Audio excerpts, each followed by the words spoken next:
Welcome to UPSC Daily Dose YouTube channel. My name is Dhruv. Today we will discuss a few questions related to current affairs. These questions have been asked in our Master Quiz initiative in the Telegram channel as well as on the website. So guys, let's get started with the first question. With reference to the Financial Action Task Force, consider the following statements. Statement 1. It is a policy-making body established under the aegis of the United Nations. It develops policies to combat money laundering and monitors the progress of implementation of such policies. Which of the statements given above is correct? Option A, one only. Option B, two only. Option C, both one and two. Option D, neither one nor two. Here you have two statements about Financial Action Task Force. You have to find out the correct statement. In the first statement, it says, "Aegis of the United Nations." Let's move to the answer part. The correct answer is B. It means statement 1 is incorrect. The Financial Action Task Force is an intergovernmental organization founded in 1989 by a group of 7 countries. Okay, the group of 7 countries was founded. G7 was founded by US and its allies in 1975. So currently G7 includes Canada, France, Germany, Italy, Japan, the UK, and the USA. I do have a mnemonics for you guys. That is like it will help you to remember the name of the countries of G7. The Great French Course Italiano has joined with the US and UK. So you can remember this. This is the short way to remember the name of the countries. G7 was also known as G8 before 2014 because Russia joined the group in 1997. In 2014, Russia was expelled from that G7 group due to Russia's annexation of the Crimea region of Ukraine. So here are two critical information about G7 group. Okay, it does not have a constitution or a fixed headquarters. Also, the decisions are not binding. This is the critical information you have to remember for the prelims point of view. Okay. Let's know about the differences between G7 and G8 or G20. Sorry, G7 and G20. G20 was formed in 1999. It is an international forum. It is also an informal group, but it like the participants are government plus central bank governors from 19 countries in the European Union. Okay, so G20 is a larger group. Obviously, it has 20 members, 19 countries, and European Union as a representative of its 27 members. Okay, it also includes G7 countries plus Russia. G7 and Russia both are part of G20. Also, the representative of IMF and World Bank are present on G20 summits. So this is the critical information about G20. The second statement is correct because the Financial Action Task Force forms standard and promote effective implementation of legal, regulatory, and operational measures for combating money laundering and terrorist financing. This is the two keywords to be remembered for Financial Action Task Force. The Financial Action Task Force conduct peer review of each member. Peer review, okay, the peer review conducted through the International Cooperation Review Group. So you have to remember this critical term, International Cooperation Review Group. UPSC may ask question in the preliminary examination saying that this term is related to which one of the following. Like they may provide to WTO or Financial Action Task Force, G20, or any international organization, which may be like the options may be very close. So you have to remember this. Let's move to the next question. Okay, before these questions, we have some notes for you guys. The term grey list and blacklist basically, do not exist in the official documentation of Financial Action Task Force. So these are grey list and blacklist are not official wordings used by Financial Action Task Force. These words are generally used by external bodies like media or any other international agencies. So, Financial Action Task Force identified the outcomes of the plenary session through two public documents, namely strategic initiative and country specific processes. The plenary session of Financial Action Task Force takes place thrice in a year. Here, country specific processes, which is also known as blacklist. The Financial Action Task Force identified the high risk jurisdiction subject to call for action. Okay, uh, this is like informally known as blacklist. The countries placed in this list have significant strategic deficiencies in their regimes to counter money laundering and terror financing. And the second of official document is jurisdiction under increased monitoring. That is like informally called grey list, is a list of countries actively working with the Financial Action Task Force in achieving its goal. Pakistan is an example. Like 2018, Pakistan was placed in this list by Financial Action Task Force, and since that it has been monitored by the International Cooperation Review Group. So here is the critical information. Okay, once a country is listed under this category, the countries are bound to compile an action plan within certain period of time. They have to complete an action plan within certain period of time. Okay, let's move to the next question. That is question number 2 of today's session. Which one of the following best describe OPEC? Here are four options. Combination of 13 current members of OPEC plus two major oil producing countries. Option B, 13 current members of OPEC and all former members which are which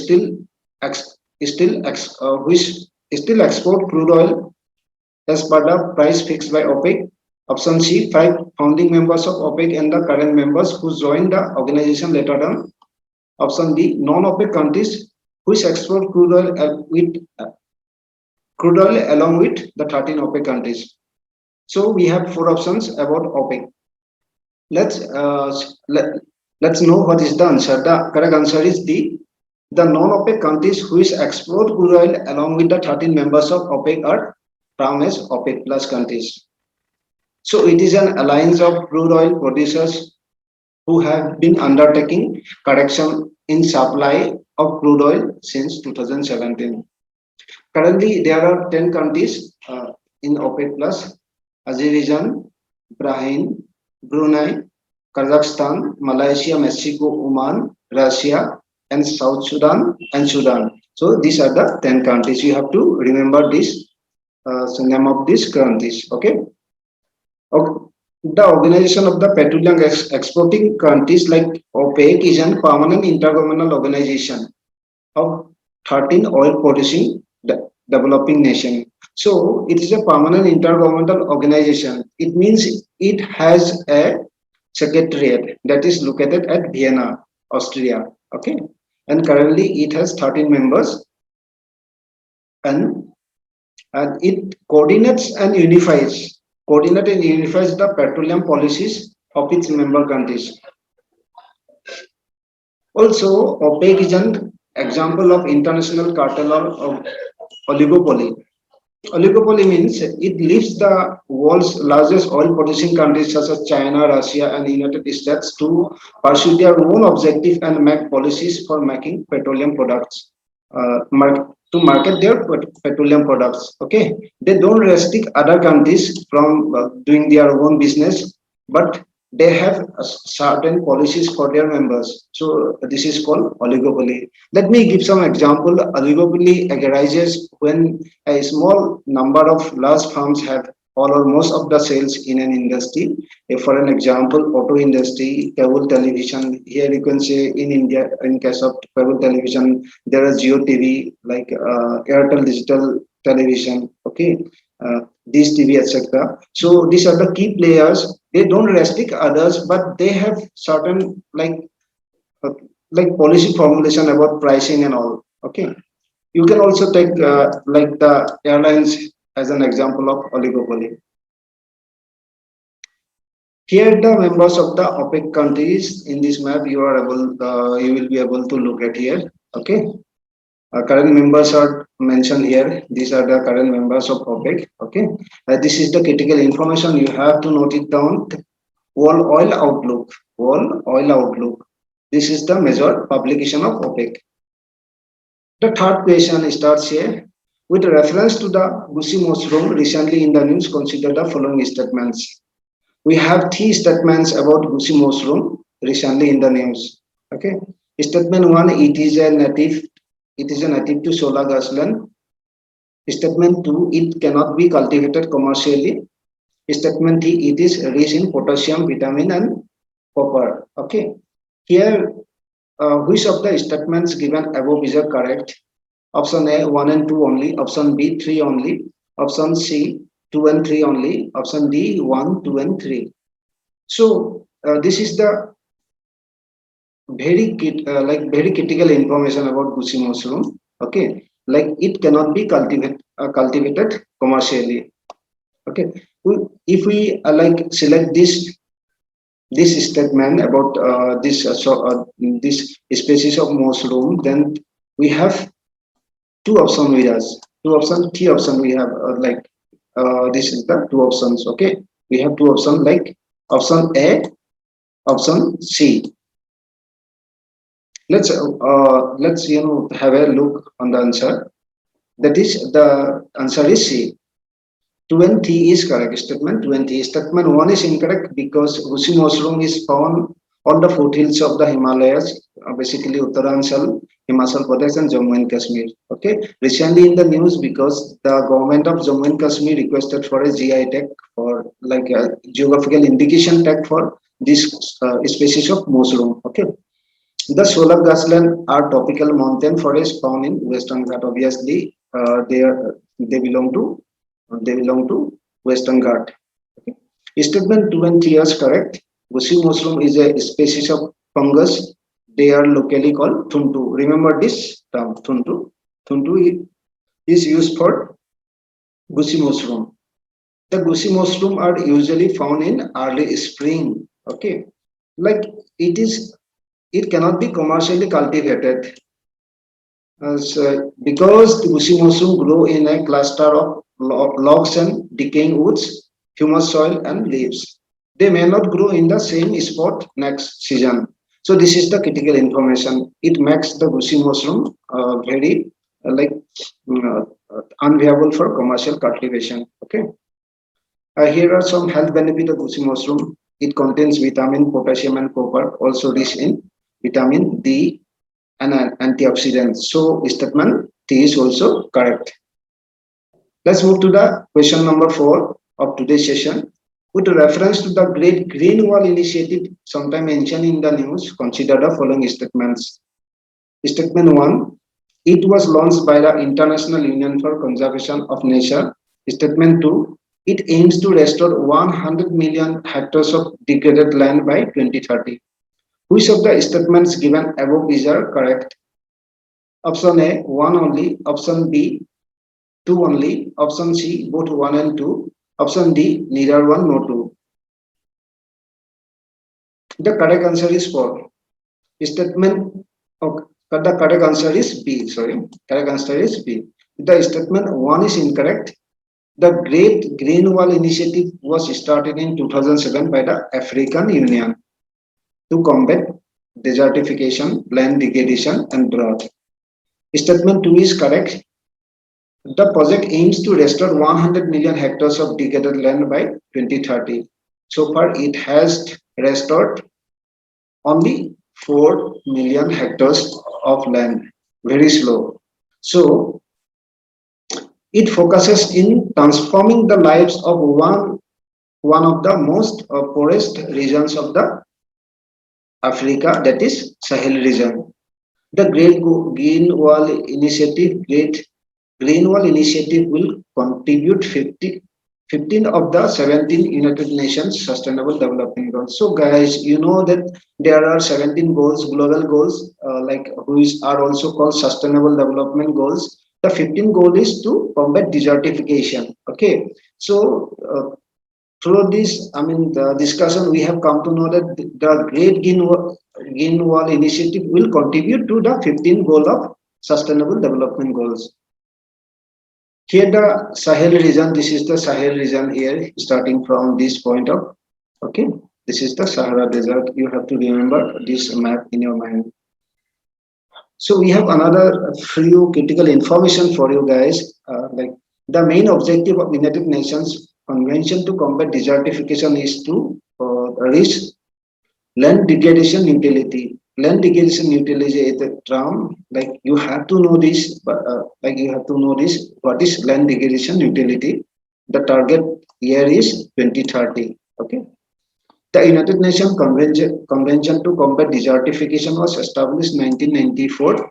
It is the only legally binding. It is the only legally binding. This is very important information. International agreement linking environment and development to sustainable land management. So sustainable land management is the keyword of United Nations Convention to combat desertification. Obviously, we have to manage our land sustainably. Like we have to maintain the soil moisture so that it does not degrade. Okay. The convention addresses specifically the drylands. Okay, drylands. Drylands include arid, semi-arid, and dry subhumid areas of the world. Okay. Land degradation neutrality is a simple and powerful tool to combat desertification. How it combat desertification? It involves avoiding land degradation whenever possible. Okay, and restoring land that has already been degraded. So there are two ways of, I mean, like fighting the land degradation, desertification, that is avoiding land degradation whenever possible. Like as a farmer, the farmers must use the proper irrigation facilities, like they have to proper soil moisture retention like techniques. Okay, and also restoring the land that has already been degraded, they have to like plant shelter belt or any social forestry schemes as well. Okay, the United Nations Convention to combat desertification is particularly committed to bottom up approach. So bottom up approach means like empowering the people living at the bottom. So here it encourages the local people to participate in combating desertification and land degradation. So they empower, educate the local people. Okay. It also facilitates cooperation between developed and developing countries. So, like developed countries have developing developed countries has the technology, know-how, and best practices. They may transfer the technology or the know-how to developing countries so that the developing countries implement them and fight the land degradation against land degradation. So, guys, this is all for today. Thank you so much for watching us and joining us. Wish you all the best. Bye.